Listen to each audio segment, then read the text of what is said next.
Greetings, brothers. Good evening. How are you? Hope you're well. Thanks for being here. We are looking at army lists. This show now goes out every Sunday evening.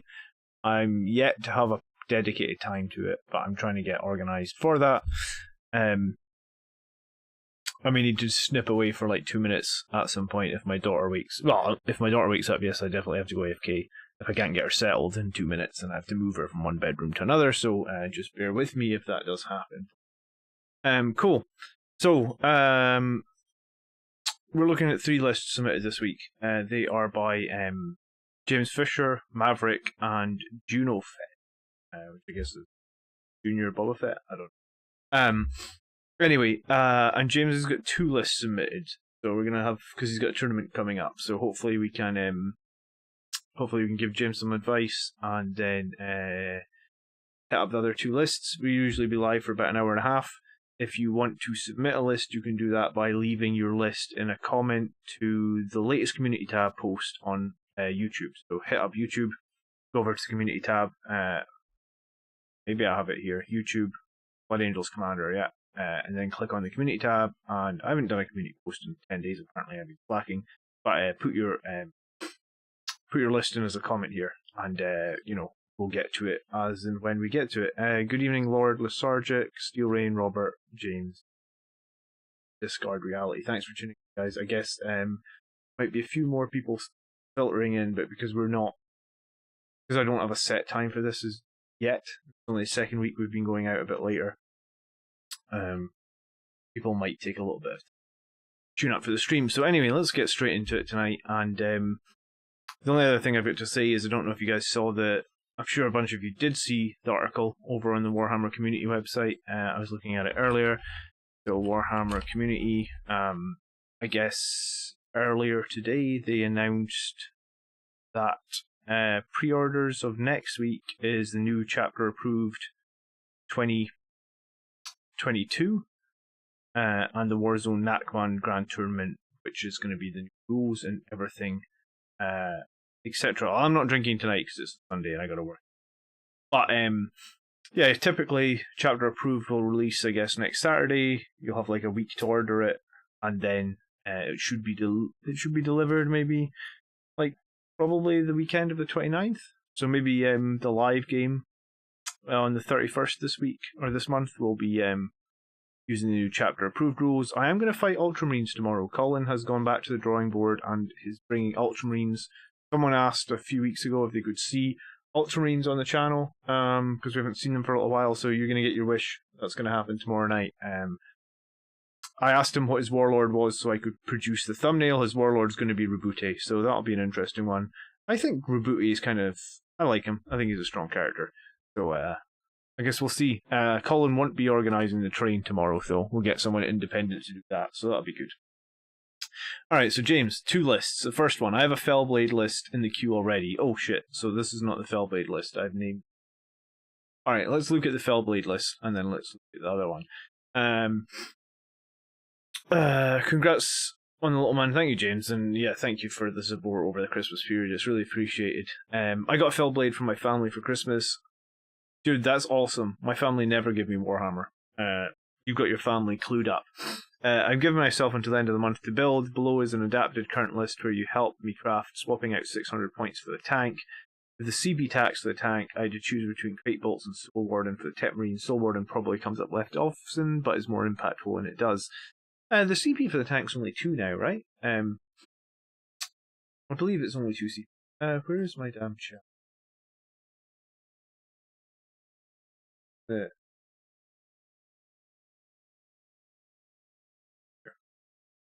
I see chat in a different window. What you guys? Okay. Cool. Alright, so Captain on the Bike, Artisan of War, Gift of Foresight, Adamantium Mantle, a Chainsword, an Infernal Pistol, the Armor Indomitus, Twin Bolt Gun. Okay, so no Thunderhammer, but Chainsword, but still fairly survivable. What's Artisan of War giving him? Adamantium Mantle, Gift of Foresight, and Armor Indomitus. Okay, so very survivable Captain, but with a Chainsword rather than a Thunderhammer. I mean, I guess that's okay. It's like 7 attacks on a Chainsword. Not bad. It's not great. It's not bad. Primaris Librarian, Unleash Rage, Shield of Sanguinius, Blood Boil.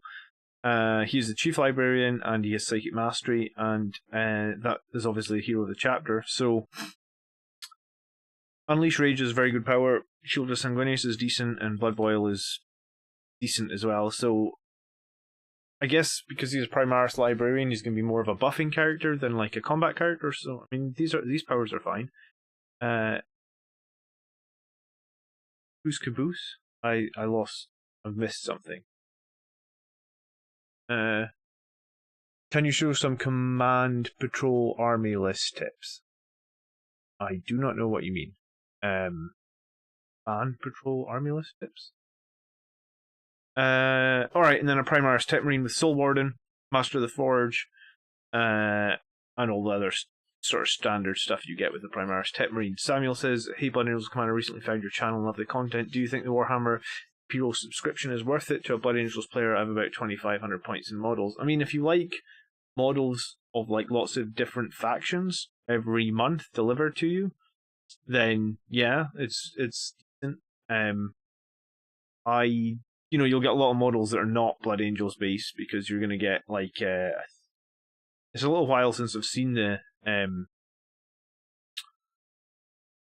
was a picture that showed everything that you got in Imperium, Warhammer Imperium. So you're going to get... Is this it? Here's the picture. You're going to get a lot of... That's really hard to see. Is that Necrons? Yeah, I think you're going to get a lot of Necrons. I guess you get a lot of terrain. You do get some useless units. Like, you do end up with those servo turrets, Outriders. So, I mean, it's worth it if you're trying to build a collection. If you're trying to build a specific army, I'd say probably not so much. Okay.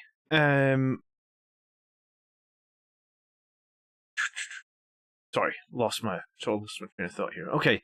Alright. Troops, Assault Intercessors, and Cursors. These are, it's a good 3 troop choices. I think we're going to see a lot of battalions that look something like this. A couple of Incursors and a squad of Assault Intercessors, or maybe 3 squads of Incursors or something like that. But this sort of troop choice is absolutely fine.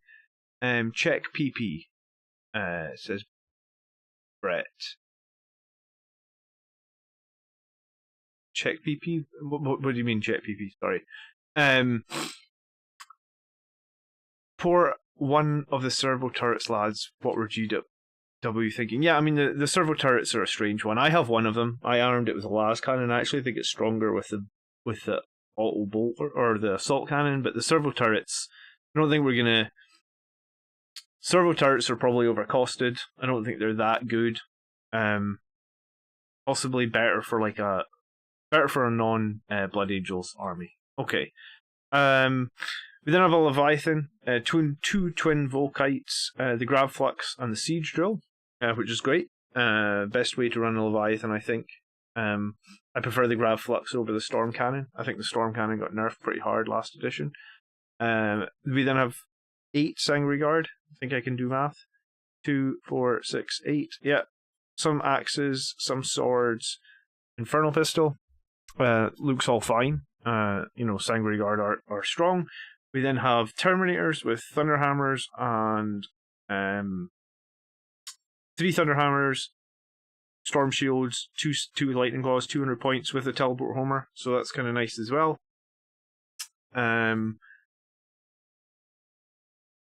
I like a Terminator squad. Like, I think that Terminator squads are durable, obviously. They're different from the Sangry Guard in that they're a lot slower, which is in some ways sucks. But I do like Terminators. I do think they're very survivable. I guess they're situational. Sangry Guard are generally going to be more useful, but in some lists, Terminators can definitely work. And their 3 damage on their weapons is really useful against -1 damage enemies. Discard says, I recently watched your tier videos, and I love it. A big fan of them. But in Elite Assault Terminators, Thunderhammers didn't score very well. I kind of agree. How should I replace them? Where did we put Thunderhammer Assault Terminators? Because I actually think they're fine. I would say that they're high B, possibly low A. Like, I don't have a problem with Thunderhammer Assault Terminators at all. They should really be nowhere less than Blade Guard Veterans, in my opinion. In some ways now, the tier videos were done a while ago. They were done before, like, every enemy in the game had toughness 5, it seems like. So, in some ways, Thunderhammer Assault Terminators, if you combine them with, like, a Quake Bolts, I think they could do very well. Yeah, I mean, Steel Rage says it needs more Sangry Guard, but, I mean, most Blood Angels lists benefit from multiple squads of Sangry Guard, but Assault Terminators are fine, as long as you're deep striking them and you're smart with your deep strike. I think they're kind of fine. And the thing about it, Highland Phoenix, is if you combine them with Quake Bolts and Fury of the First, you can have their Thunderhammers hitting on 2s. So it's not the end of the world, right? If their Thunderhammers are hitting on 2s, then arguably they're better than Blade Guard Veterans. They have less attacks than Blade Guard Veterans. I guess that's one thing. But, I mean, they do have a better armor save than the Blade Guard Veterans, right? DTM's going to be proxying Purple Marines as Blood Angels. I love it. Finally, DTM. You've only been watching this channel for, like, months now. Tier videos will need a revisit after chapter approved. They probably certainly will do. That's a good point, which kind of scuppers me, because I was going to do a video on tier lists this week. Alright, I have no idea what video I'll be doing. Aren't you capped at +1 to hit, though? You are capped at +1 to hit, right? But if you get +2 to hit, that will negate your -1 to hit and end up with +1 to hit, right? So you can have your Thunderhammers in on 2s, because you get 2 +1s and you got 1 -1. So in the end, you just end up with +1 to hit, which is hitting on 2s with Thunderhammers. And then we have Lord of War, which is the Fellblade, Crushing Tracks, Demolisher Cannon, Fellblade Cannon, Multi-Melta, Twin Heavy Bolter, 2 Laser Destroyers, another 2 Laser Destroyers, 645 points for the Fellblade, and it costs you 2 CP to include it, so you start with 6. I'm just going to pull up the profile for the Fellblade, because it's been a little while since I looked at it. It's not a unit that I don't have a Fellblade. But, yeah, the Fellblade has the Demolisher Cannon, which is heavy D6, strength 10, D6 damage, so that's super swingy, so I guess you can't rely on the Demolisher Cannon. But then it has the Fellblade Accelerator Cannon, which can be heavy 2d6, 8 -3, 2 damage, which is pretty nice. Or the AE shells. I'm not sure what AE stands for. I guess HE is high explosive. AE means... I would have thought it would be like anti-armor. Essentially is anti-armor. Heavy 2, strength 14, -4, 6 damage. So that's pretty nice. Kind of very good at killing tanks if you could put it on a 2-up. 26 wounds on the fell blade as well. You get the two laser destroyers on there, which is potentially 18 damage per laser destroyer, so that's another 36, plus the 36 you had there, plus 12. It's like 84 wounds, and then what else did you have on this? I think you had a multi-melta and a twin heavy bolter, because why not? So a multi-melta could do another 12 damage, so that gives you 96, and and then the heavy bolter, 2 of them, so you could, same as the falchion. This thing can do over 100 wounds in a shooting phase. The only thing is, like, you can never reroll your ones, which is a pain. But on a 2+ hits, it's got smokescreen, it's got toughness 8, it's got 2 up armor save. It's obviously going to benefit from Shield of Sanguinius, which you've included in your list. I like super heavy tanks. The only issue with them, there's 2 issues, I suppose. Is one, if there's a lot of terrain on the table, it can limit their movement, which can be an issue. But the opposite issue can be you could go to a tournament, and if you're at a tournament where there's not enough terrain, so basically like things can't hide from the super heavy tank, then you'll just, how many models, even at 600 points, like if you spent 600 points on Predators, you could do nowhere near 100 wounds per turn, I would argue. I mean, maybe you could, but it would be much more swingy than this, I feel like. And also the advantage of having a super heavy tank with a Tet Marine is the Tet Marine makes all the shots +1 to hit, right? Whereas like if you had 4 Predators or something, Tet Marine could only buff one of them for +1 to hit. So, I mean, this is a fine list. I'm trying to think how my list...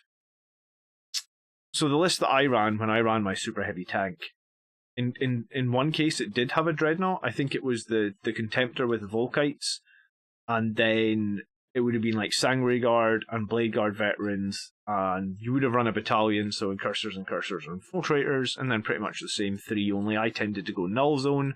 Null Zone's kind of nice with that super heavy tank as well, because of all the big AP weapons it's got, So if you can ever Null Zone the enemy, you can just blow them up with like the laser destroyers at -4, and the main cannon at -3 and -4.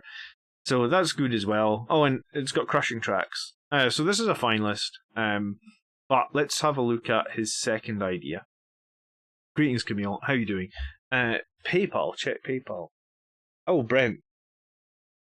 Is this for a giveaway, Brett? That you've sent me some money in PayPal. That is very generous of you. I just noticed it come up on my phone there.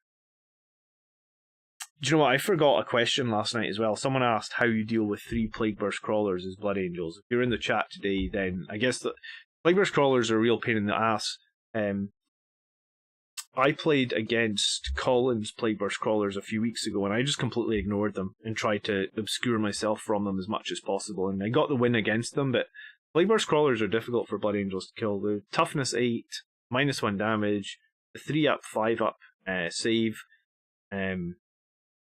Yeah, it's very good. Alright, awesome, Brett.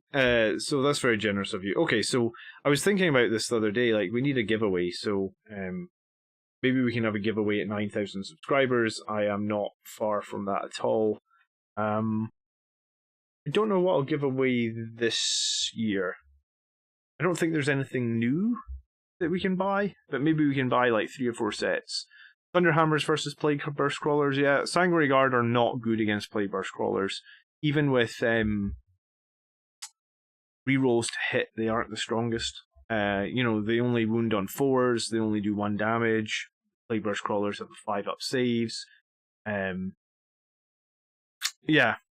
Plague Burst Crawlers, well, when I played Colin's Death Guard 2 weeks ago, you can watch the game on the channel if you've never played, and that was 2 Plague Burst Crawlers. And at the end of the game, I think maybe all he had left was the 2 Plague Burst Crawlers on full health. I just completely ignored them. Tried to kill them everywhere else on the board, tried to hold the objectives, and just try to weather the firepower from the Plague Burst Crawlers. If it's 3, that's more difficult to do. But yeah, I don't think Blood Angels have great tools for dealing with the Plague Burst Crawlers. Whirlwinds and Incursors as giveaway prizes. I mean, we could do Incursors. I do like Incursors a lot. Whirlwinds, I like them, but I think some people think they're quite situational for Blood Angels. Okay, and then let's have a look at James' second idea. So if he hasn't got the Fellblade ready, because it's too cold to prime it, I did message him when he sent me this, said you can prime in just about any weather if you warm your spray can up on like a radiator for like 20 minutes before you use it. Because I've primed when it's been like below freezing here in Scotland by warming my spray can on the radiator, and it's absolutely fine. So if he doesn't have the fell blade ready, he's going Chapter Master with Jump Pack, Mastercrafted Relic Blade, Infernal Pistol, Primaris Tech Marine with Soul Warden and Quake Bolts. This time he's going 2 Assault Intercessors and 1 Incursors. He's bringing 5 Blade Guard Veterans, Death Company with Jump Packs, 2 Thunderhammers, 3 with Bolt Pistols, Leviathan Dreadnought with the same loadout, 2 Redemptors with the Gatling Plasmas, etc. Sanguinary Guard, 4 Axes, 1 Infernal Pistol, 3 Swords, 2 Land Speeders, Tornadoes, Heavy Flamers, Multi-Meltas, Whirlwind with the secondaries of Relentless Assault, Retrieve Data, and a Boar Mission specific oath. That's going to be real interesting, because I guess in Chapter Approved, like a week from now, things are going to change.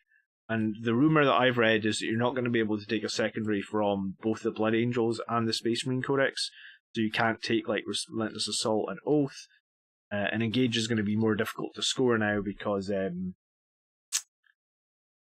Engage is going to be more difficult to score now because you have to have units of 3 models or more to score Engage. So if you get to a point where it's just one guy left in a board quarter, he doesn't score you Engage on all fronts anymore. Which is interesting, I guess.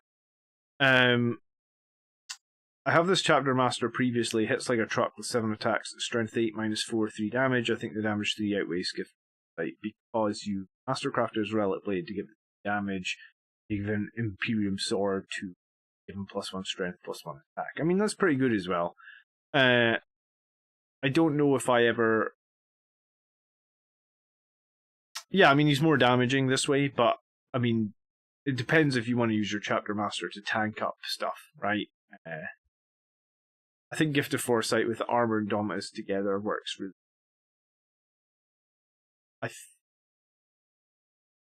+1 attack, +1 strength, I don't think is ever going to be better than situational reroll on your armor save every turn. I mean, that alone... Well, it's not every turn, is it? It's every turn. So it's twice per battle round. So 1 CP can potentially give you 10 rerolled armor saves. That 10 rerolled armor saves cost 10 CP. So, like, I don't think that 1 additional attack is going to make up for that, but, I mean, that's just my opinion. Contemptors with Chain Fist to deal with Plagueburst Crawlers. Yeah, I mean, potentially, if you can get them across the board, I guess. Can you have a Leviathan and a Contemptor in the same list? Yeah, you can have 6 if you want. You could have 3 Leviathans and 3 Contemptors. It's just going to cost you 1 CP for each Forge World unit that you want to include. Astaroth is better as a Smash character. Is he? I mean, Astaroth can do 4 damage.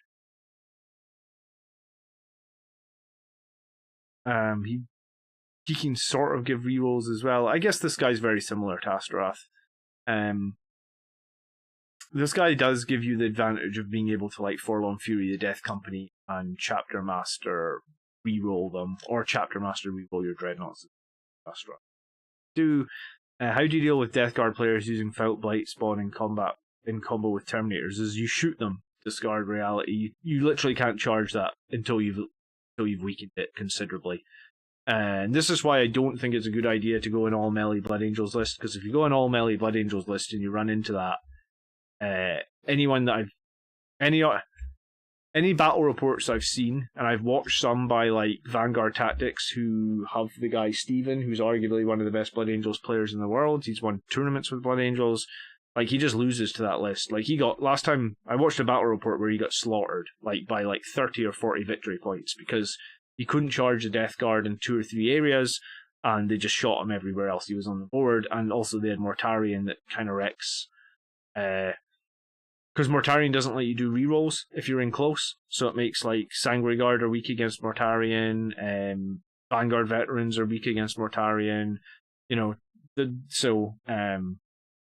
especially if he gets off that power that gives him -1 to hit. So you're only hitting on like 4s, you don't get any rerolls, and Mortarion's an absolute beast on like toughness, 4-up save, and then a 5-up shrug and -1 damage, right? So yeah, it's rough as Blood Angels player if you don't have guns on that list, I find. I've basically avoided it. I've lost a couple of times against Death Guard, and it was based around like no rerolls. Just I rely too heavily on my rerolls and my Chapter Master rerolls, I guess. Okay, so this list seems probably fine. Just 2 characters: Death Company, Blade Guard Veterans, Leviathan, couple of Redemptors, 3 Dreadnoughts is strong. Couple of Tornadoes bringing in some multi-metal support. I mean, both these lists are fine, tournament-wise. James, are you still in chat? Is there a particular list you want me to score? Or give you advice on? What are you thinking you're going to run at this tournament?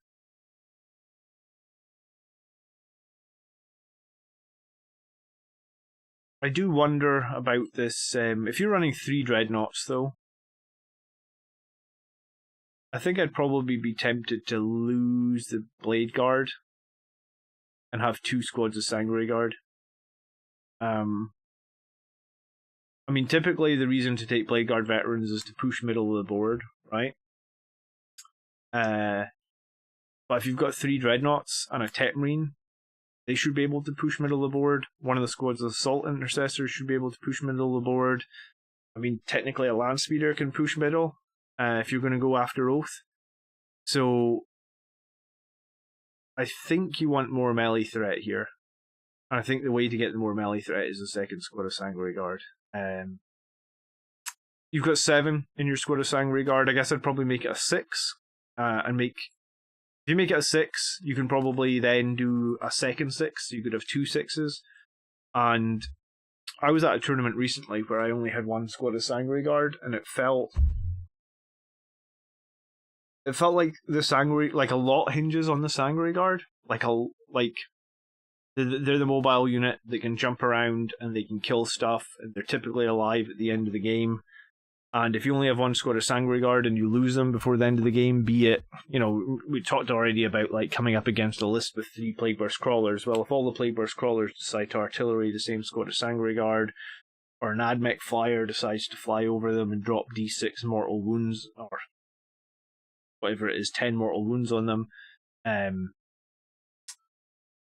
that can kind of cripple your ability to move around really quickly and react. So I think it's better to have 2 squads of jump pack units in general. I mean, you can get away with 1 squad of jump pack units and some Terminators if you've got the Teleport Homer, but in general I think that 2 squads of Guard here are probably going to be better. I mean, I would run Blade Guard Veterans as a 5 if you're only running 2 Dreadnoughts. But if you're going to run 3 Dreadnoughts, I think that's your option, right? Run 2 Dreadnoughts, 5 Blade Guard Veterans, and 2 squads of Sanguinary Guard, or run the 3 Dreadnoughts and 2 squads of Sanguinary Guard. Like, I think the choice here is like the Blade Guard Veterans or a Dreadnought. Like, I wouldn't. But that's what I'm thinking. Just based on what I've seen, because I've run 3 Dreadnought lists, and I think the 3 Dreadnought list needs 2 fast moving units because the Dreadnoughts aren't fast, and I think 2 Dreadnoughts can kind of work with Blade Guard Veterans. I think both are strong, but that's probably where I would make changes. Could you drop a Tornado? Heavy Flamer for a regular Land Speeder with multi-metal, and Data Link Telemetry for extra Sanguinary Guard or Servitor points. I mean, a squad of Servitors I suppose would be fine in this list as well if you them for like retrieving data. I guess that's the only advantage. Yeah. If you feel like you need more units to retrieve data, then I guess you have to have 2 Dreadnoughts, Blade Guard Veterans, and 2 Sanguinary Guard. If you're alright with what you've got data-wise, I'd probably just go that way. If you're only going to run 1 squad of Sanguinary Guard, run Vanguard Veterans, it will work out better. I mean, 1 squad of Sanguinary Guard can work, but you're really putting all your eggs in one basket. And 15 points seems like a lot to spend on the Heavy Flamer of the Tornado. Yeah, I mean, you'd probably be better running naked or at least one naked land speeder, regular land speeder if you have it. I guess you could throw like 3 hunter killer missiles on your Leviathan or something. Would Void Men at Arms be better than Servitors? I don't know what you mean by Void Men at Arms. I suppose if you run a regular land speeder, you could also have that second squad of incursors, which is also going to help you a lot if you're struggling to score retrieve data later in the game. Incursors are going to help a lot for that, right? Because they can bounce around using guerrilla tactics.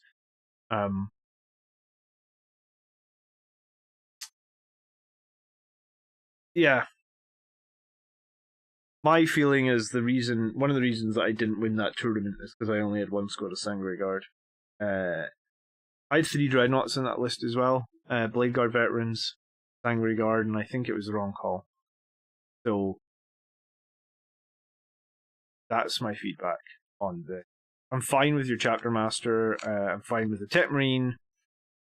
I mean, it'd be a hard list for enemies to pick secondary to score against it as well, because, I mean, Bring It Down is maybe the only thing that they could get decent points on. They could maybe get like 8, but even that's not good.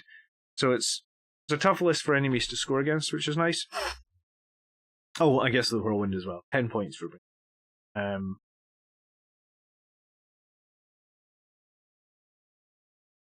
I just finished my Blade Guard Veterans. I mean, I painted a bunch of Blade Guard Veterans, and they can work, I think.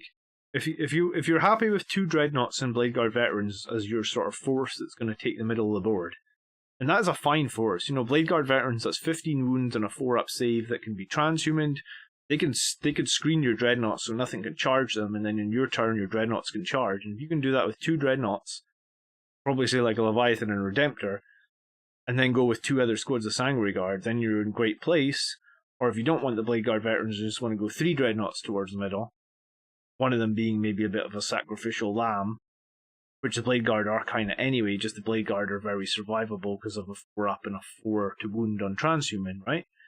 And the tournament that I played before, that was how I played it. I played 5 Blade Guard Veterans and 2 Redemptors were my force that went to the middle of the board. And the Blade Guard Veterans died in a lot of the games, but the Redemptors were still alive in turn 4 and 5, just, you know, indiscriminately murdering people. So,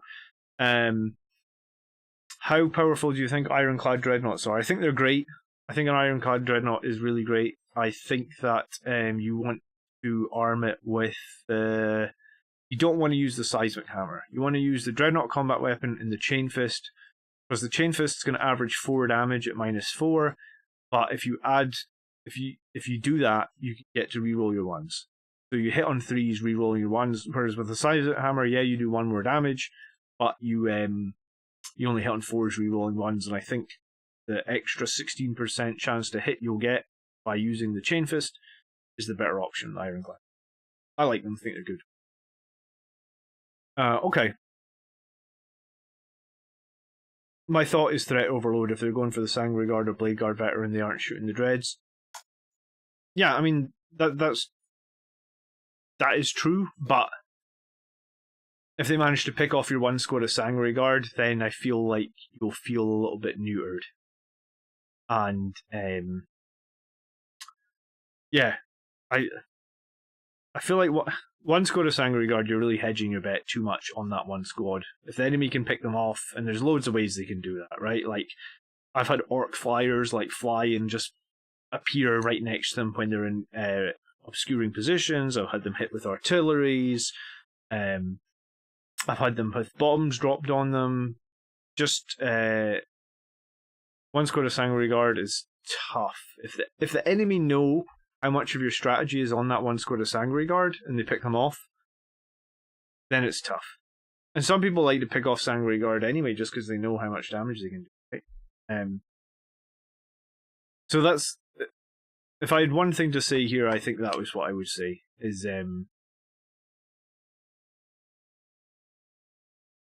either drop the Blade Guard veterans or a Redemptor, get another 5 or 6 man squad of Sangre Guard. Ideally 6 man, if you can drop the Heavy Flamer off one of the land speeders.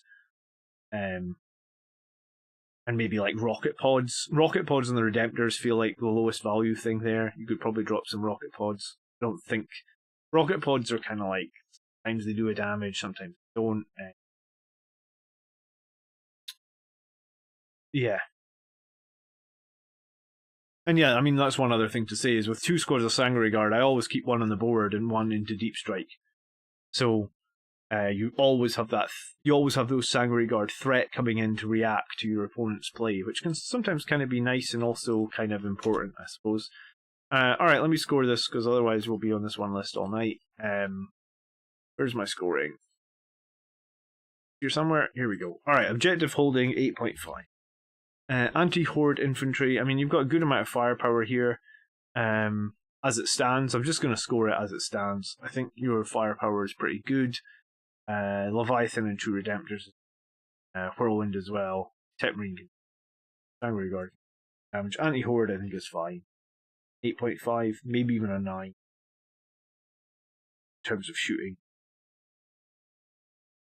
I'd say 9. I think your anti-horde is really strong. Anti-vehicle monster, again, it's pretty strong. How many 3 damage weapons we got? We get 2 multi-metals here, so that gives us 4. 5 from this. 2 more here, that gives us 9. 3 more here, that gives us 12. 2 more Thunderhammers, that gives us 14. And the Captain and the Tech Marine. So you've got about 16 3 damage weapons. Anti-monster vehicle is fine. Mobility, I guess this is why I was saying you've got the 1 Sangre Guard squad. Mobility overall is kind of weaker, I guess. Probably like a 7. I mean, the 2 land speeders are nice, but like dreadnoughts, if any of them get profiled, they're moving super slow. Blade Guard veterans are kind of slow anyway. Assault intercessors, cursors are just a better choice. I think incursors are like, for me, they're like always a better choice. Sometimes it's nice when you make the attack with assault intercessors and you get like 5 extra hits, right? Because they've got chainswords. But for the most part, incursors, me, they just always feel like the better choice. And then specialization. Well, we've got the fight last. We don't have denies. We do have an okay number of units for actions in fight 5. We get 16 damage weapons. We got 8 CP. We got protection against mortal wounds. So we're really only missing out on like denies. And units for actions are like a little bit questionable because just got the Death Company can't do actions, so it's just the Sangre Guard and the Blade Guard veterans, and they're not really going to ever want to do actions. So it's just going to be these 3.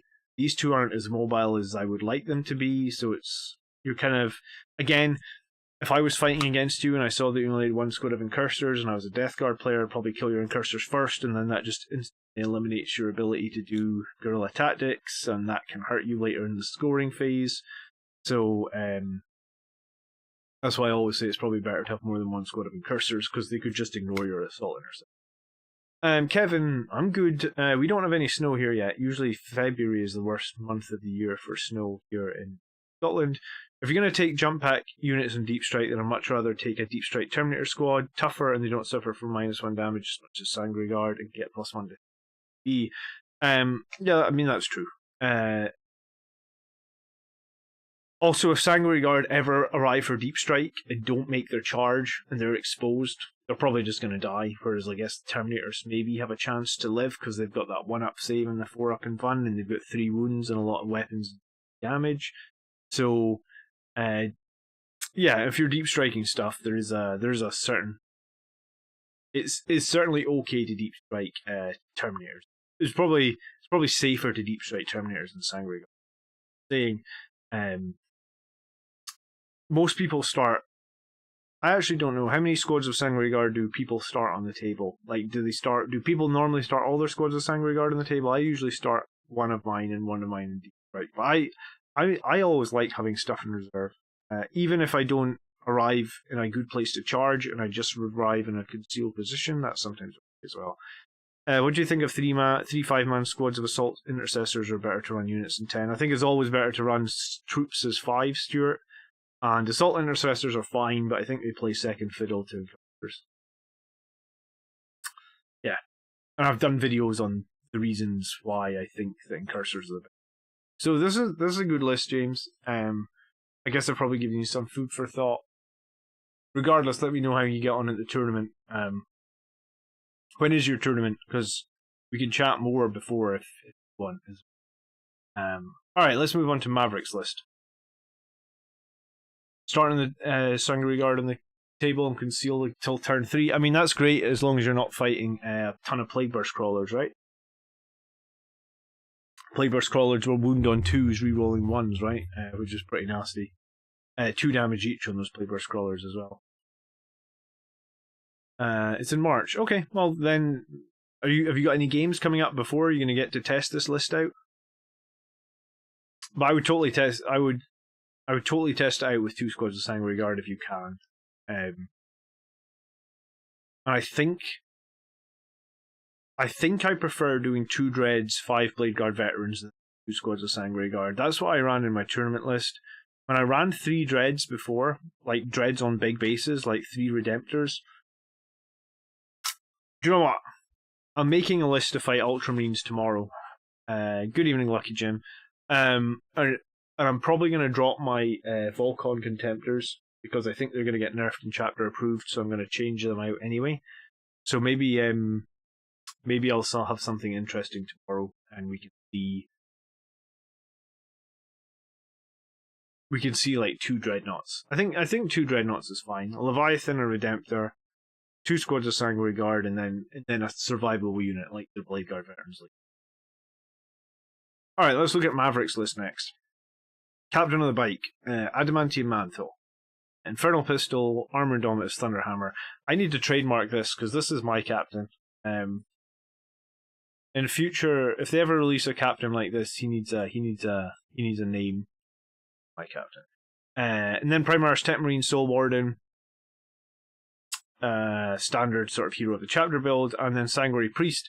Do you know what? We've started seeing a few more lists that include both the Tetmarine and the Sanguinary Priest, and I thought 6 months ago when I started running the Tetmarine, I thought you could really only run one of these. I think you can probably run both. The Priest has Icon of the Angel, giving you reroll charges around it.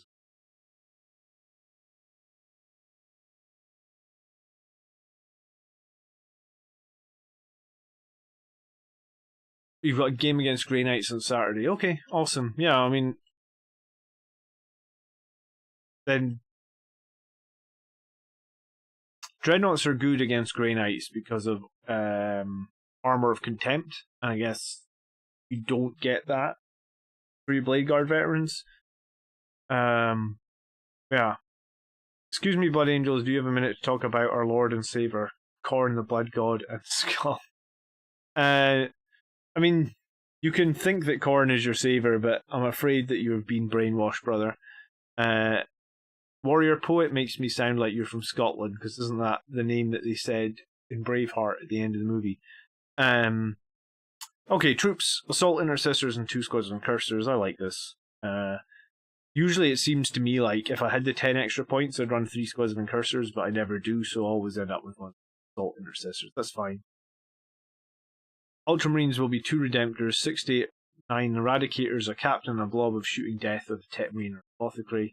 Yeah, I mean, Ultramarines tend to run a Death Ball, but sometimes a Death Ball can mean that they give up points on secondaries, like that. So I'm not super worried about Ultramarines. I guess we'll find out. We then have 5 Blade Guard Veterans. We've got quite a big Death Company here, and I think it's an 8 with 3 Hammers and 5 Chainswords. We have a Redemptor with the Macroplasma. We have the Relic Contemptor with the Twin Volkite Covering and a Dreadnought melee weapon. Alright, cool. We don't see that all that much, but I think it's decent. We then have 5 axes, 3 swords on a Sangre Guard of an 8. We have a single attack bike. We have a squad of Eliminators with Las Fusils, and we have the Whirlwind with the Castellan Launchers. Let me run over that again. Captain, Tetmarine, Sanguinary Priest, Cursors and Assault Intercessors, Blade Guard, Veterans, Death Company, Redemptor,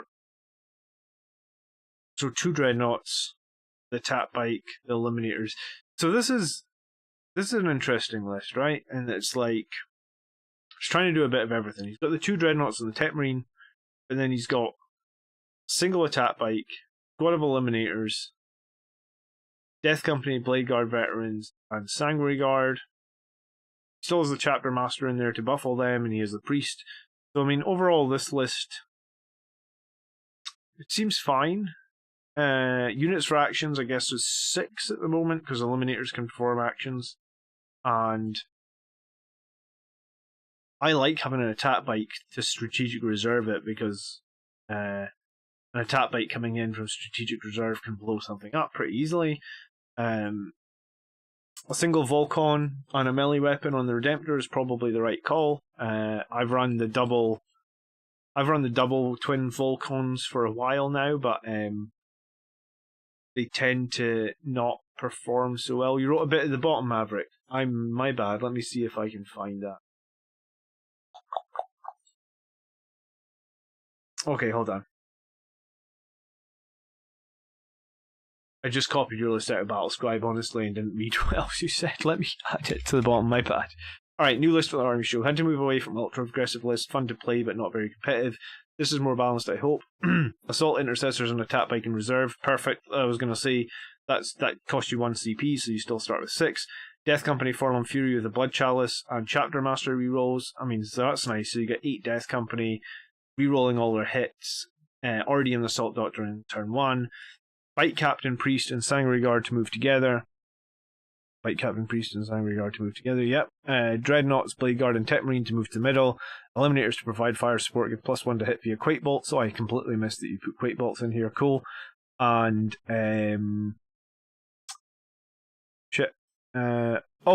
for the turn 1 Death Company charge. Alright, nice. So your Death Company will be hitting on their Thunder Hammers on 3s, rerolling everything.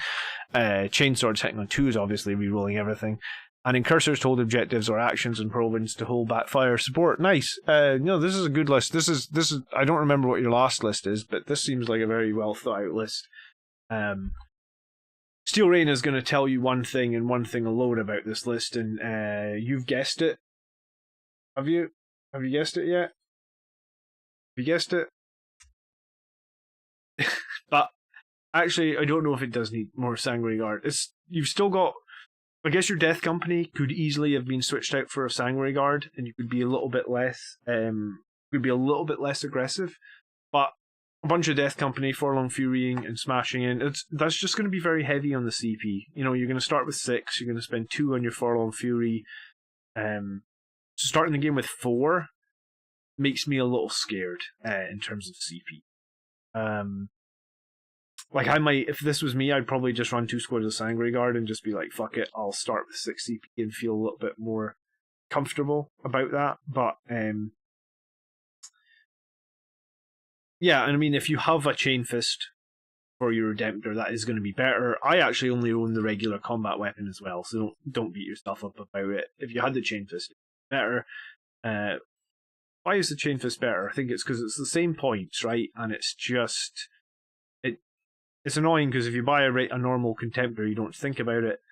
But the combat weapon is just -3/3 damage. The Chain Fist is -4 2d3 damage. So on average, it's 4 and it's 6 against vehicles and it's more EP. I thought it was the same point. I guess even at +5 points, it still feels like it's worth it. 1 more EP and 1 more damage, potentially 6 damage against vehicles. I don't have a Chain Fist on my Contemptors. Don't. If you had one, it would be nice. I like the Eliminators with Las Fusils. I think that's good. Maverick has too many Death Company models not to. I mean, that's fair enough. I've got about 40 Death Company models. I have no idea why I've got like 40 of them, but I do. At some point back in the day, could you run like I don't know? I guess just so many different weapon options with Death Company. So I like all your characters. You're only going to give away 10 on Assassinate, that's fine. You only have like the 2 Redemptors and the Whirlwind, so I guess you're going to give up, or 2 Dreadnoughts and the Whirlwind, you're going to give up like 5 points and bring it down, which is fine. You've got a good balance there. You also have like 2 distinct units, I guess, which is like your Dreadnoughts and your BGVs heading middle, similar to our last list. Got your Eliminators maybe holding an objective, fire support, attack bike to come in and assassinate something. 2 squads on Cursors is good. I think James was missing 2 squads of Cursors in his last list, and I think people were saying drop one of your heavy flamers, James. I think if you drop one of your heavy flamers and got another squad of incursors, I think it's a worthwhile trade.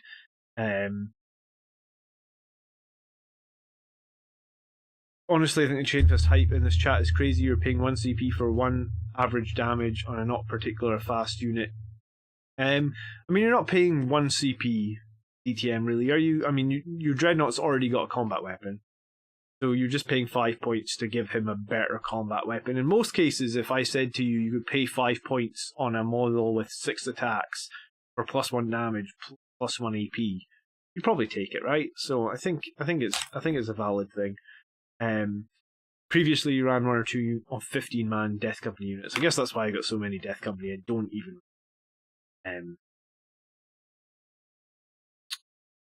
But I mean, Dreadnoughts with combat weapons are really good for Blood Angels, right? Because normally you get like 6 attacks and you pretty much wound on 2s, and if your Dreadnoughts are core and you can get rerolls, that's really cool. The Eliminator has the Instigator Bolt Carbine, so you can pop in and out of cover.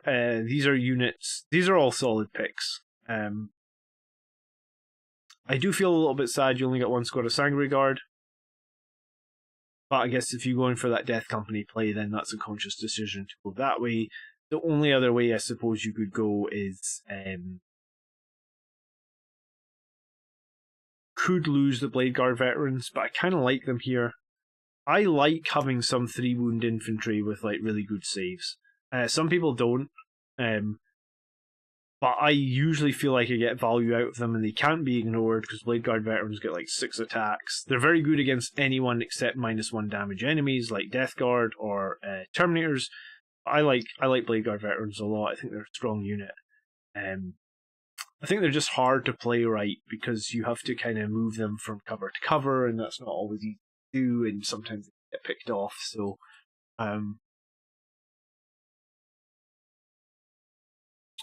yeah, I mean, you could split the Sanguinary Guard up, but I don't really know what it helps you with.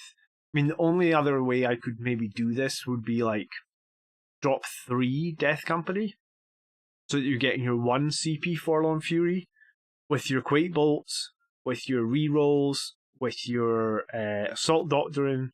You're still going to do a good amount of damage. You're going to save a CP. Then maybe you could do like 2 squads of Sanguinary Guard. Like, you've got an 8 here, so that would give you enough to maybe do like a 6 and a 5.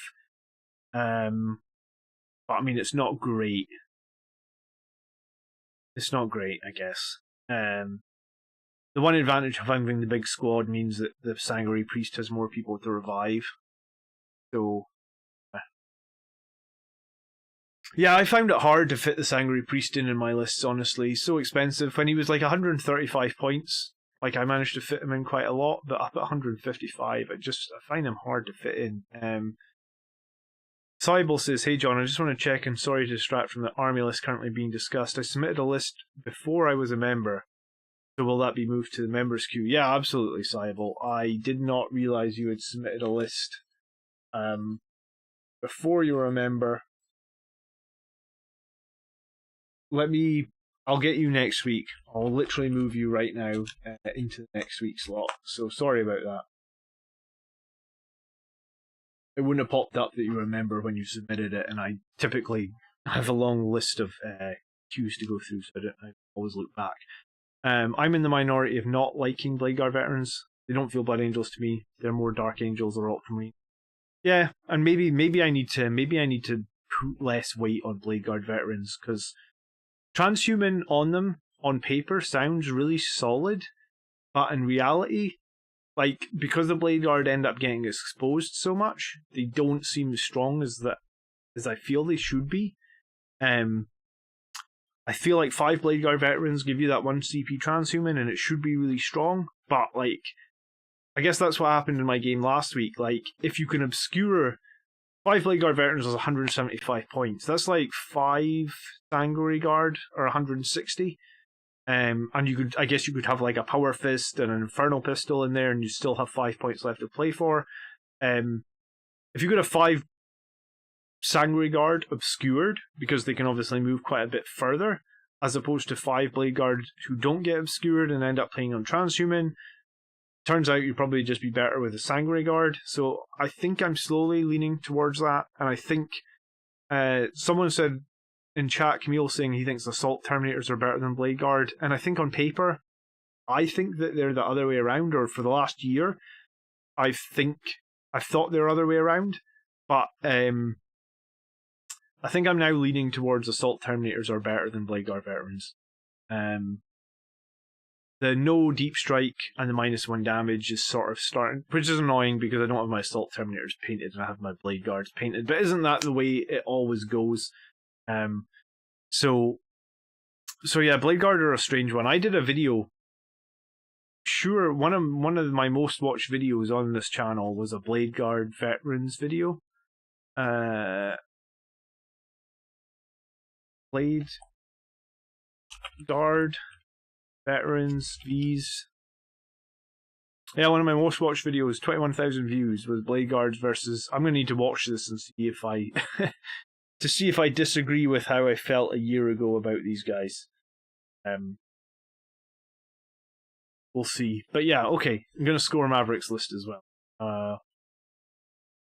Plus they can take the Teleport Homer. Yeah, I mean the Teleport Homer is really nice as well. It doesn't get used all that often. I feel like the Teleport Homer is somewhat like Null Zone.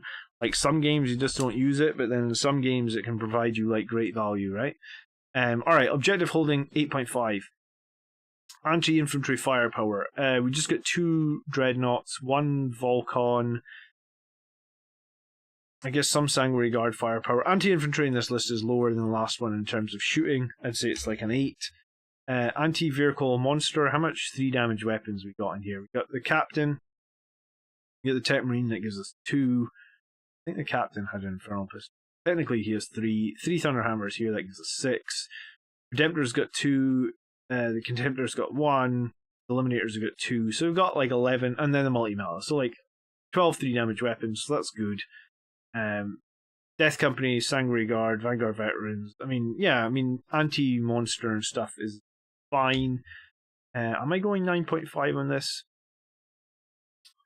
Or am I going 9? I mean, if you play the Eliminators correctly and you remember to move them in and out every turn, yeah, I think 2 squads, 2 Eliminators, but they can do 6 damage a turn. They can do 30 damage for an 80-point model or 85-point model. It's pretty nice.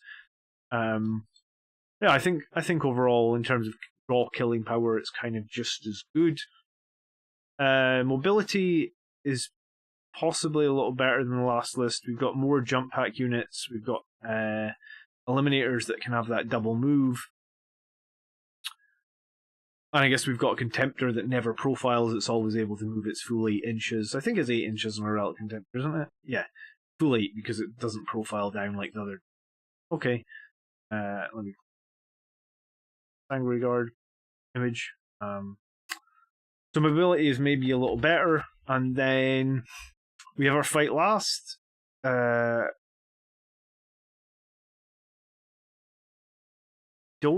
have denies. We do have units for actions. We do have 3 damage weapons. We do have protection twice from mortal wounds in the Sanguinary Priest and the Soul Warden. And we do have 7 CP. We are going to spend a bunch of CP. So, do you know what? Don't want to give it 8.5 because that's going to tie it with the last list, but it's so similar. In that, like, you're missing denies and then you're a little bit low on CP. But, I mean, that's the way it goes with these lists, right? Like, you offset one thing to improve another thing.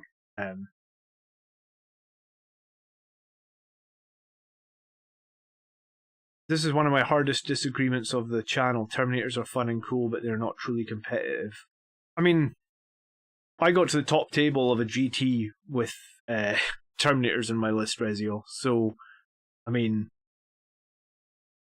I don't know if I think that they're not competitive.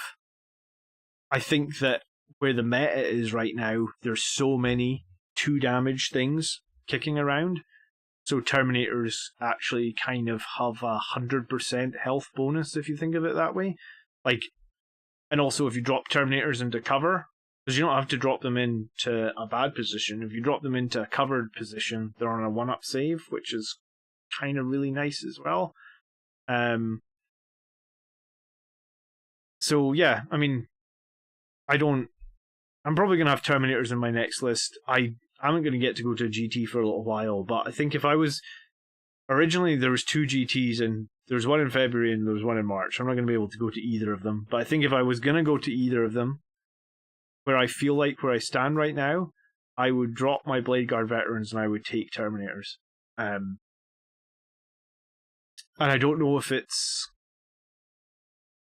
I'm bad at playing Blade Guard Veterans, or the Blade Guard Veterans are...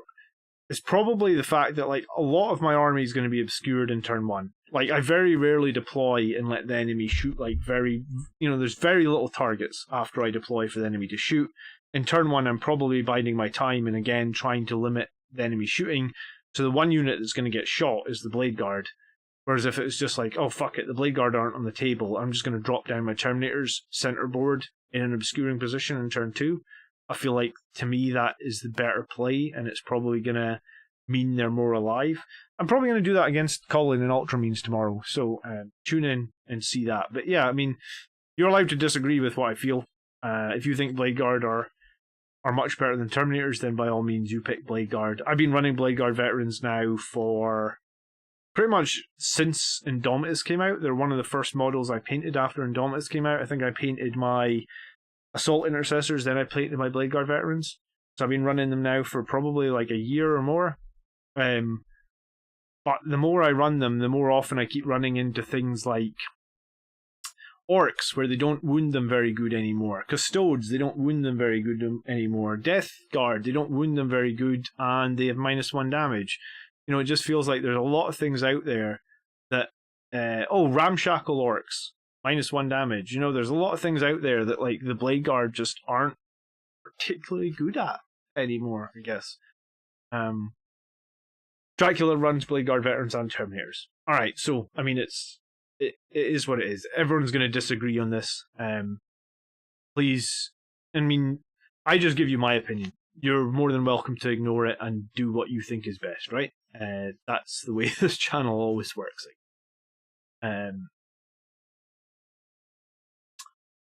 Yeah, and I think I maybe overrated how good Transhuman is. Like, on paper, I think Transhuman's really strong, but if you're transhumaning them, they're probably already getting hit with like loads of stuff.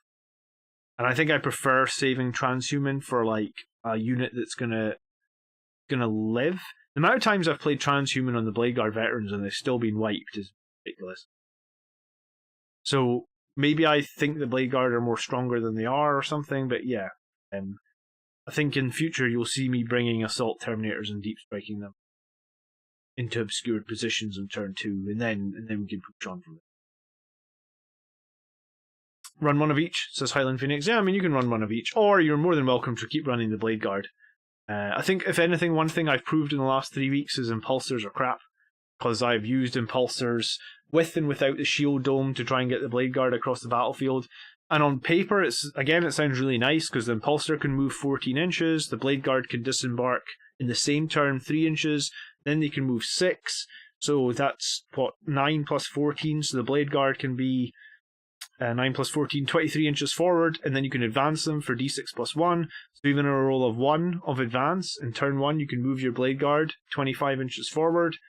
Again, it sounds great on paper, but what I found is, like, last week I was playing against all those knights. I was like, great, my Blade Guard can move 25 inches forward or more. It's 30 inches if you roll a d6 on the advance. But like, where am I going to put them? That's safe in turn 1 that they don't get countered on, and I guess nowhere. So the answer is they end up in no man's land and they get killed. Well, the Impulsor got killed, and then all the Blade Guard inside the Impulsor got killed as well. So, yeah. I'm struggling to play my Blade Guard, I guess. And you're welcome to completely ignore what I'm saying. But yeah, I've been using Blade Guard for a while. I used them in the last 2 GTs that I ran. In both those GTs I went 4-1. I only lost my final game, so it's not like I don't know what I'm doing with them. I just struggle to get the most out of them, I feel like. Alright, we're going to look at Juno Fett's list. Third list and the last list for this week's show.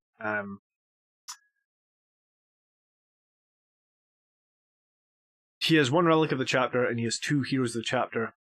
And this is a battalion, and he said 12 CP. I assume that he's... Yeah, okay. He's got 8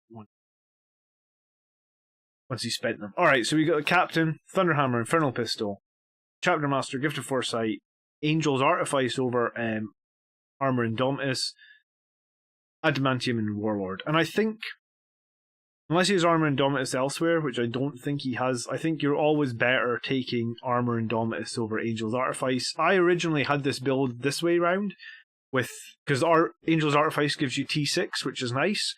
Against Death Guard, where you're always -1 toughness, it keeps you on toughness 5, which again is nice. But I think having that one phase of the 3-up invulnerable save from Armor Indomitus is just better. You're more than welcome, Jungle Fett.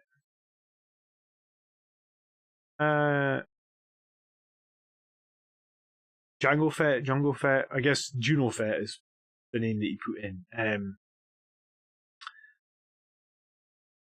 I'm playing 2,000 points of Tau, and my opponent is playing one model that's 1,000 points, says Lucky Jim.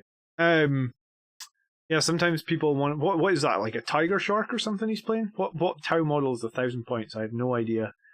I've never played against a Tau squad that has one model that's 1,000 points. I'm not taking anything away from your play, John. I believe those Terminators outperformed their tier at the event.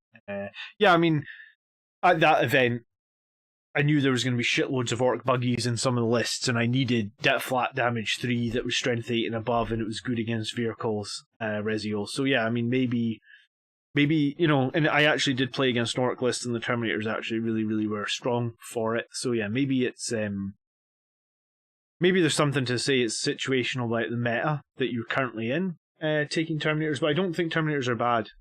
Same as I don't think Blade Guard Veterans are bad. I mean, they're so similar in some ways.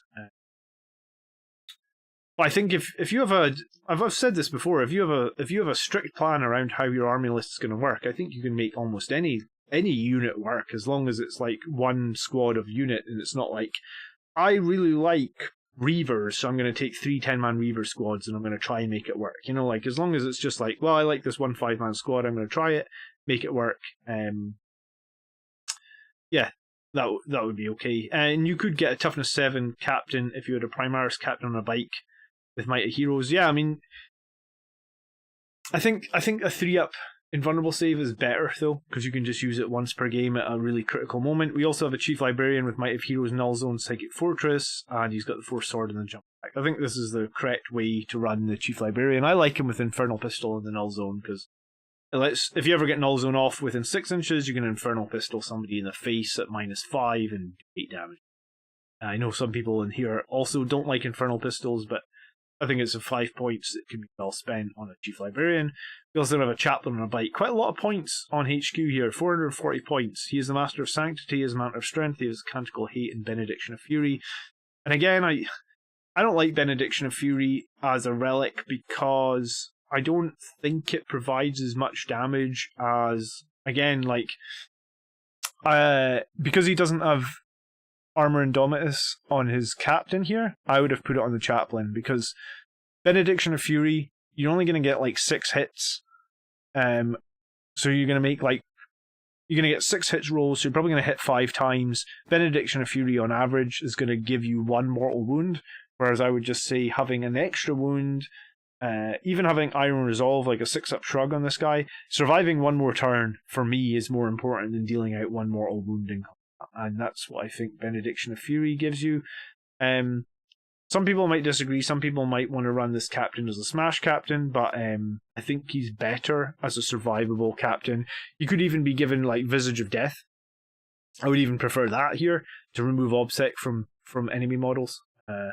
We then have 1 squad of Assault Intercessors, 1 squad of Infiltrators with Helix Gauntlet, and 1 squad of Intercessors. You spelled that wrong, but it's fine. I think the Helix Gauntlet on paper seems pretty nice. And I guess keeping your infiltrators alive throughout the game is also pretty nice. So yeah, this is fine. I would really prefer to see a squad of incursors as well, because I think that infiltrators are quite a defensive unit. cursors can be quite offensive, and I think it's nice to have both. The Benediction also gives you 1 AP and 1 damage. With Mighty Heroes, he's a flat 4 damage, which is why I run it. Okay, yeah, good point, Matt. I guess the additional point of damage from Benediction of Fury as well as Immortals, is fine.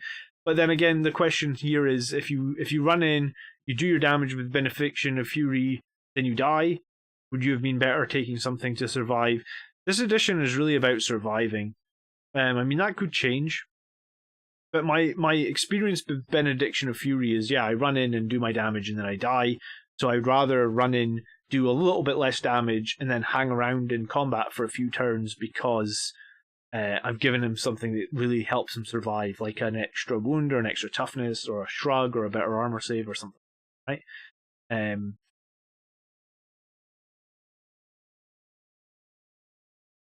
I didn't realize people disagreed so much with Terminators versus Blade Guard Veterans. Maybe I really do need to remake that video.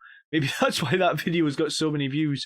Everybody's like, no, Blade Guard Veterans, Terminators, fight. Well, it sounds to me what we need is a video on this channel, which is 3 squads of... How big can squads of Blade Guard Veterans be? 6. So 3 squads of 6 Blade Guard Veterans against like 3 squads of 5 jump Terminators, and then 3 damage versus 2 damage, Terminator armor versus Primaris armor and Storm Shields. That might be kind of interesting. Excuse me. We then have elites. Relic Redemptor Dreadnought, Macro Heavy Flamer, Relic Contemptor with the Twin Volkites, 2 Sanguinary Guard with axes, a squad of Servitors, and 7 Vanguard Veterans with Lightning Gloves and Storm Shields. I was going to say it's a pity he doesn't have the Tech Marine here, so he actually has to use one of his elite squads as Servitors. We then have Interceptors with Assault Bolters, which I like. I like the Bolter Interceptors. It's Reziel that told me to use these. These are actually kind of nice. Very good against like Toughness 3 models. If you arrive from Deep Strike and pay the 1 CP to get +1 to hit, you get like 18 hits, hitting on 2s. Wounding Toughness 3 on like 3s, -2 AP if you arrive in turn 2. You can just rinse like Eldar, Dukari, Imperial Guard, anything that's Toughness 3 just gets wrecked by Bolt Receptors. I guess Toughness 4 could kind of get wrecked by them as well, but I guess I don't. Sisters of Battle is another one. I guess I don't fight that many Toughness 4 enemies. I'm usually the Space Marine player that's on Toughness 4. We then have Eliminators with 3 Las Fusils, and I prefer, as much as I like the idea of having the 3 Las Fusils, I prefer having 2 in the Sergeant with the Carbine so they can move in and out of cover. Personally, I always forget to do that because I'm an idiot and I don't play Eliminators enough, but I think that's actually really strong if you use it right. And then the Whirlwind with the Castellan Launcher and Hunter Killer Missile, and I think that's wasted points. I would run it with the cheaper... Oh, the Castellan is the cheaper one, sorry. It's the Hunter Killer. I mean, your Whirlwind's supposed to be obscured from the enemy, so I would lose the Hunter Killer.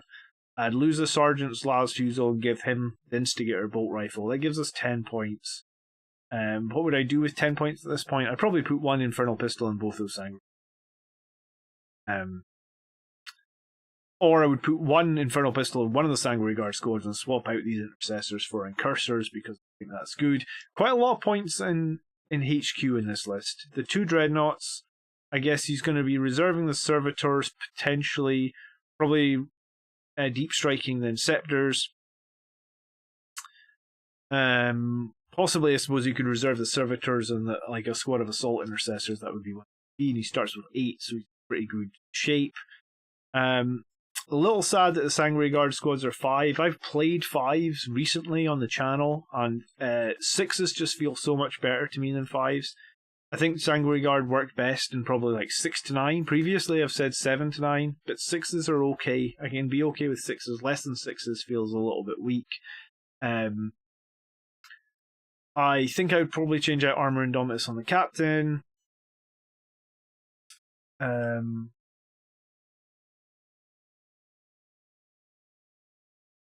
But then everything else seems kind of okay. 2 Dreadnoughts seems to be... A lot of people seem to be running 2 Dreadnoughts. It seems to be a staple. It's a good amount of fire support. Run that with the Whirlwind. Gives you a little bit of shooting to just help you out. I'd give both sergeants should be large and in charge. Heavy PI. Sorry, HPI. What the hell do you mean by HPI? Completely lost. Chat is on like a mad different tangent than this army list at the moment.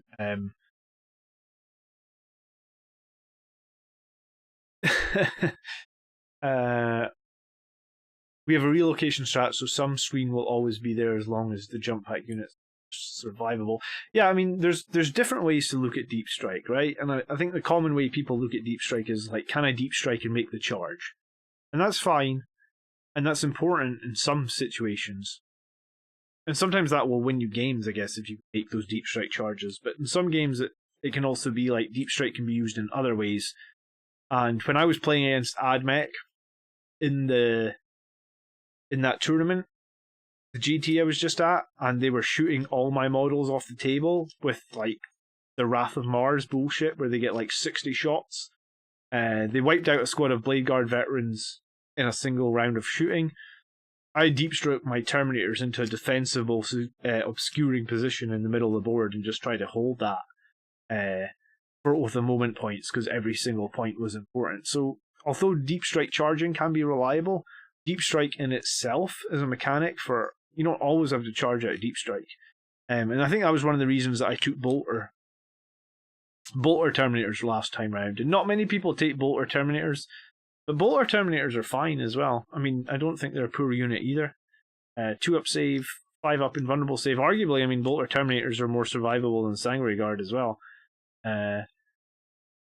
So yeah, I mean, let's see what happens on Chapter Approved with these Terminators, huh? Because there's a lot of debate about Terminators right now. But yeah, -1 damage is definitely not a mechanic that was...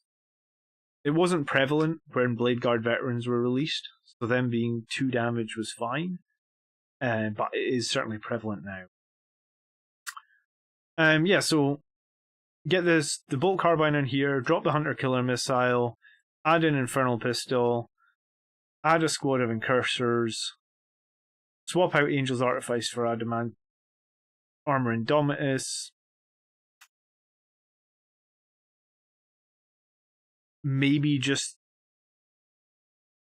I don't know, 450 points on HQ seems like too much to me.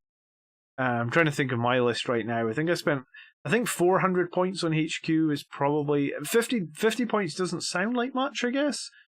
So maybe it's fine. But my personal preference is like, don't spend over 400 points on HQ. Same as I sort of say, like, don't spend more than 500 points on heavy support as a player. Try not to spend 400. You try and limit your characters, try and limit your bring it down points against you, which this list kind of does fine. So let me think about scoring then. I'm going to give OBSEC down just half a point because I would really like to see a second squad of Phobos troops.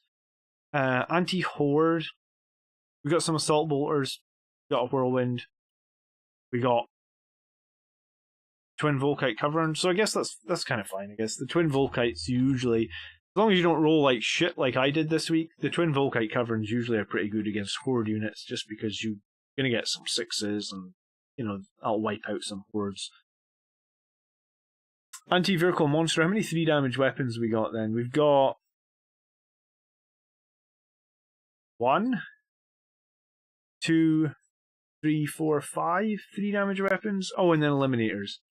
So 8 3 damage weapons. So a little bit short on 3 damage weapons. Lightning Claws with rerolls is nice. I mean, the Volkite Coverings is not a 3 damage weapon, but it can be nice. And I guess you could add the Hunter Killer as sort of half of a 3 damage weapon. I'd say like 8.5 for anti-monster armor here. And it's just going to be, if you come up against a ton of Dreadnoughts or -1 damage things, you're going to struggle. Mobility-wise, I guess mobility is generally pretty good. We still have some troop units that aren't movable. Servitors probably won't need to be movable because they're going to be in deep strike. Eliminators could get more mobility, so I'm going to say like a 7.5. And then specialization, we do have denies, right? Because we've got our librarian. We do have the fight last because we've got the whirlwind. We do have units for actions. We get 3 troops. We get 2 Sangre Guard. We get Vanguard Vets. We get Servitors. We got Inceptors. We got Eliminators. We got a shitload of units that can do actions. 3 damage weapons is maybe a little bit light. CP is really good as well on 8. Protection against mortal wounds. I guess we got none. We could get some protection against mortal wounds. It would be easy to give Soul Warden to somebody here, I guess. But no, we've got none. So similar, then like an 8, I guess. Points off because lack of 3 damage weapons and no protection against mortal wounds. Do you know what? Maybe that's overly harsh. Maybe 8.5. John, we need a Terminator face icon in Discord. Okay, a Terminator. You want a Terminator emoji? I could probably get that put together. What color helmet would the Terminator emoji have?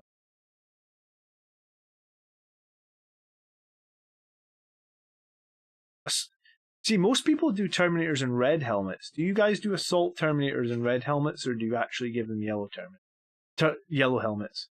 The Assault Terminator, the Thunderhammer, should be on the Sergeants as DTM. I 100% agree. Sergeant should have the Thunderhammer because of the extra attack. You don't get much out of the Blade Guard Veteran Pistols. Yeah, my experience with the Blade Guard Veteran Pistols is you're lucky if you do 1 damage throughout the course of an entire game with a Blade Guard Veteran Pistol. It's 5 shots, they hit on 3s, which means you get about 3 hits. You wound on 4s, means they end up taking like 1 or 2 saves. You fail 1 save. Blade Guard Veterans on average do 1 damage a turn with their pistols. Terminators are first company, so they're always red. Terminators have red helmets. Reziel paints them gold. Fair enough. I paint some things randomly as well. Sometimes it's nice to... they are veterans, so you could argue they're assault, so they would be yellow. You could argue they're veterans, so that they're gold. But yeah, a lot of people paint Terminators with red helmets, don't you? Terminators probably got released in like 2nd edition before we had that sort of scheme where you did paint gold. Lore-wise, they're red, says Camille. Daniel did his Terminator helmets in gold. Yeah, so it's, I guess, a mix. Relic Terminators are gold. Yeah. Everyone's got their own, but it seems to be lore-wise they would be red. I got Golden Vanguard Veterans, said Dracula. Thanks to Blood Angels Commander for that one. No, you're welcome. The Gold Vanguard Veterans are pretty good. Yeah, blue is heavy, yellow is fast attack, troops are red, and veterans typically are gold. For me personally, I went backwards on mine. So I painted my Blade Guard Veterans in gold armor, gave them red helmets. Now, I think I did that with my Vanguard Veterans as well, but I think it was just because I painted a shitload of red models. If you're a Blood Angels player, you're typically always painting models red. So if you've painted models red for the last 6 months, sometimes you can make an excuse like I did, where I was like, I'm not painting another squad red, they're going to be gold. Cool, but congratulations on Maverick and James Fisher. You guys' lists are on top this week. It's a tie on 42.5. I didn't want it to be a tie, but... I'm not going to try and manipulate it so it's not a tie. I think both lists are strong. I think hopefully we're going to see a bit of a change in the meta with Chapter Approved 2022. But right now, I would run either of those lists. Do you think you can run Tech Marine with just a Super Heavy? That's how I run Tech Marine, just with a Super Heavy. I think you get more value, James, out of the Tech Marine when you only have the Super Heavy, right? Because if you've got 2 Dreadnoughts, the Temp Marine can only give one of them +1 to hit. Whereas with the Super Heavy, you give all the guns +1 to hit. What did we say that your Super Heavy can do? 100 wounds in a turn? Well, there's, like I said, Predator has 4 las cannons on it, right? So the maximum Predator can do is 24 damage. So you need 4 Predators and you need 4 Tech Marines to get the same value out of the Tech Marine giving the one Super Heavy +1 to hit. So I actually think a Tech Marine and a Super Heavy is pretty good. I've ran a similar, the Falchion is as close a Super Heavy to the Fellblade as possible. Those 2 models have the same armor, the same saves, the same keywords. The only thing that's different between those 2 models is the Falchion has the Volcano Cannon, and the Fellblade has the Demolisher cannon and the Fellblade cannon, or the Accelerator cannon, or whatever it said. And if you actually break it down, I actually think the Fellblade is probably more versatile, right? Because like the Fellblade can actually deal with hordes, because you can do like the you can do the high explosive rounds or whatever it's called. So there's blast on 2d6 at strength 8 minus 2 damage, which is pretty great. And you also get blast on the Demolisher cannon. Yeah, I guess you can't deal with armor as well as the Falchion, but I mean, you're still getting Demolisher cannon, you're still getting heavy 2, strength 14 minus 4, 6. So in some ways, like, I actually think the Fellblade is more versatile than the Falchion, because the Falchion just gets heavy 2d3 minus 5, 6, and obviously reroll wounds against Titanic, but most of the time you're not killing Titanic stuff with the Falchion. But yeah, I mean, I played this Falchion 10 times on this channel in the last year, and it's John, if I resubmit a list today, where is it in the queue? I saw you'd submitted a list earlier, Highland Phoenix. So you submit it today, it'll be next week. Oh shit, my daughter's up. I'm gonna be back.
Okay. Oh shit, my daughter's up. Me, my dear. Yeah, I mean, we're pretty much finished here, though. Are we for today? I think the Fellblade is probably more versatile than the Falchion. The Falchion's going to do better if the enemy has a ton of heavy armor, but I mean, you've still got 2 laser destroyers. You've still got heavy 6 D3 plus 3. You'll be hitting on 2s. I'm not sure if the Chaplain can give the tank +1 to hit, because it's not core, right? There's only Tech Marines that can give it +1. Yeah. I think so. But yeah, so, cool. Thank you for the list submission, guys. As always, I mean, there wouldn't be a show without people submitting lists. And thank you so much for watching this week. We're going to be live tomorrow night against Ultramarines. All I know so far is Colin is bringing Gilliman. I don't think he's sent me anything else beyond that. Big shout out to Brett, who sent me some money during the stream, $100, so that we can get some models for the next channel giveaway, which is very kind of him. He did one of these last year. I think last year we gave away Blade Guard Veterans Eliminators, maybe? I can't remember. But we definitely gave away 3 boxes of models. What am I running against? Ultramarines. I was going to make my list as soon as I log off here, Highland Phoenix. But I think I'm going to be dropping my Relic Contemptors. I made a couple lists in this last week, but I think I'll bring some Assault Terminators. $100 giveaway Blade Guard veterans and Terminators. Not a troll. I actually kind of like that idea. DTM. We might do that. We maybe give away some Blood Angels, Assault Terminators, and Blade Guard veterans. We'll see. That really. And maybe after we get the new chapter approved, maybe I need to redo that video. Because it is over a year old now, and everything I guess is changing. Bring a Sanguinary Priest, John. I don't like this Sanguinary Priest. And 155. I've never felt good about him since he went to 150. I really wanted to. I want to see a points decrease to Assault Centurions. I want to have Assault Centurions back in my list. I doubt that will happen, but that would be the dream for Chapter Approved 2022. Leave me. Yeah. Do you know what? I'll put up a community post this week about Chapter Approved 2022, and we'll hear what people say. We'll hear what people are most excited about with the points costs, or what they would like to see them on.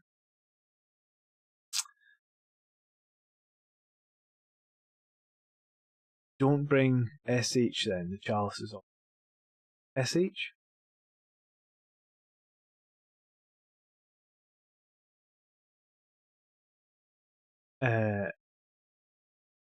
Alright.